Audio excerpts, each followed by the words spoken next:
তো প্রথমতই দেখে আমাদের বুঝতে হবে কিন্তু এটা আদৌ ভেরিয়েবল চেঞ্জ করে করতে হবে বা ডিরেক্টলি করতে হবে।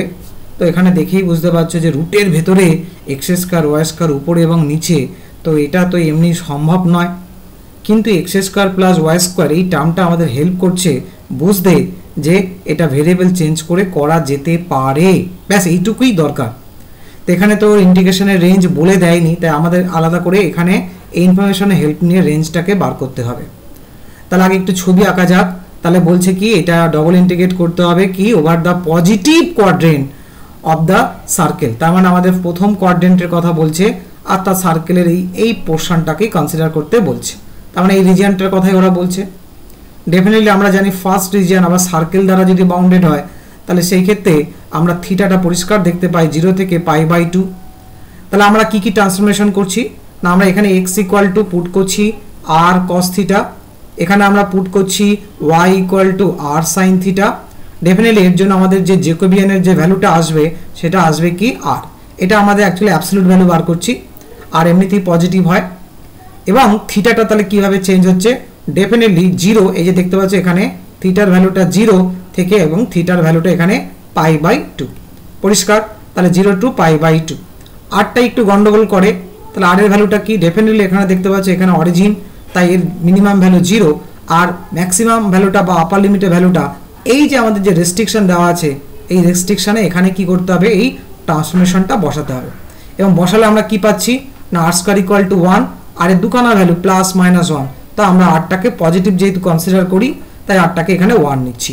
তাহলে আর এর ভ্যালুটা চেঞ্জ হয়ে গেল আমাদের কি না 0 to 1। তাহলে ব্যাপারটা তাহলে কি হলো, তাহলে এই যে dx dy ছিল তাহলে সেটা চেঞ্জ হয়ে এখন হলো r dr d থিটা।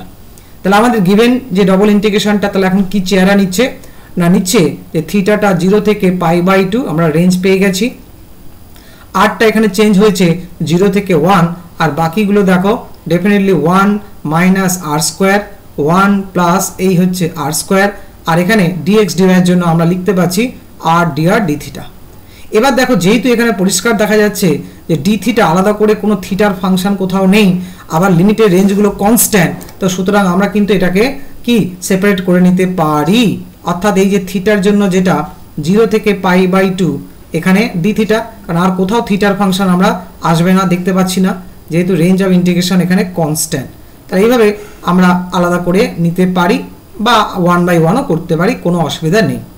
এখন প্রশ্ন হচ্ছে কি, প্রথমটা তো আমরা পেয়ে গেলাম π/2, দ্বিতীয়টা সলভ করার জন্য কিভাবে করতে পারি, আমরা এটা দুরকমভাবে করতে পারি। কেউ এই যে নিচের যে পোর্শনটা আছে না, যদি কেউ 1 প্লাস r স্কয়ার সমান যদি একটা ধরো y স্কয়ার পুট করে তাহলেও হবে, অথবা ট্রিকোনোমেট্রিক্যাল ওয়েতে, কারণ আমরা একটা ফর্মুলা জানি যে 1 মাইনাস cos এরকম মনে করো 2t by 1 plus cos 2t এর ফর্মুলা সবার জানা আছে, সেটা হচ্ছে কি হয় না tan স্কয়ার t, সেভাবেও আমরা কিন্তু এগোতে পারি।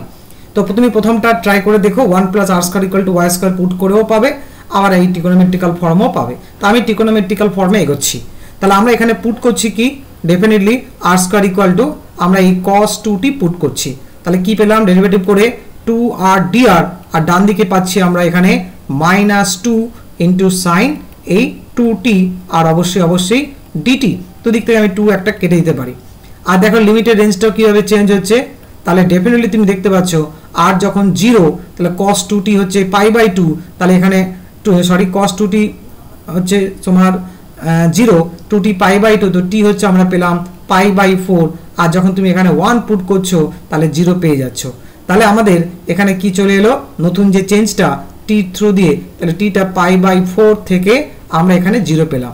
আর এখানে ডেফিনেটলি রুটের ভেতরে পুট করলে আমরা এখানে অবশ্যই লিখতে পারি tan t আর এখান থেকে আমরা পাচ্ছি কিন্তু এই মাইনাস sin 2t আর এখানে হচ্ছে আমাদের যে এই dt। তাহলে এখানে কারণ r dr বেরিয়ে গেল। আচ্ছা এবার দেখো মাইনাসটার জন্য আমরা lower limit upper limit interchange করে নিতে পারি, তাই এটাকে আমি 0 to π/4 করে দিলাম।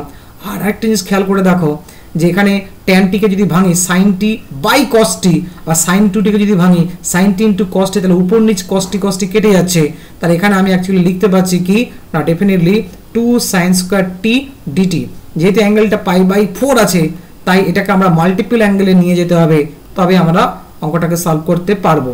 তাহলে 2 sin স্কয়ার t এর জায়গায় লিখতে পাচ্ছি আমরা 1 মাইনাস অবশ্যই অবশ্যই এই cos 2t dt। তাহলে কি হচ্ছে π/2 বাইরে রয়েছে, এবার ইন্টিগ্রেট করে দাও, 1 কে ইন্টিগ্রেট করলে আমরা পেলাম t, আর cos 2t কে ইন্টিগ্রেট করে পেলাম এই sin 2t/2, আর এখানে 0 to π/4। তাহলে আপার লিমিট পুট করো, তাহলে এই π/2 তো বাইরে আছে, তাহলে এই টির জায়গা পুট করলাম π/4, আর sin এখানে 2টির জায়গা বসালে sin π/2 হয়ে যাচ্ছে 1, দ্যাট ইজ -1/2, আর 0 কারণে 0। তাহলে দেখো π/2 ইন্টু π/4 -1/2। তাহলে অবশ্যই দেখতে পাচ্ছি আমরা অপশান, প্রথম অপশানটাই দেখো π/2 ব্র্যাকেটের মধ্যে π/4 -1/2। ওকে।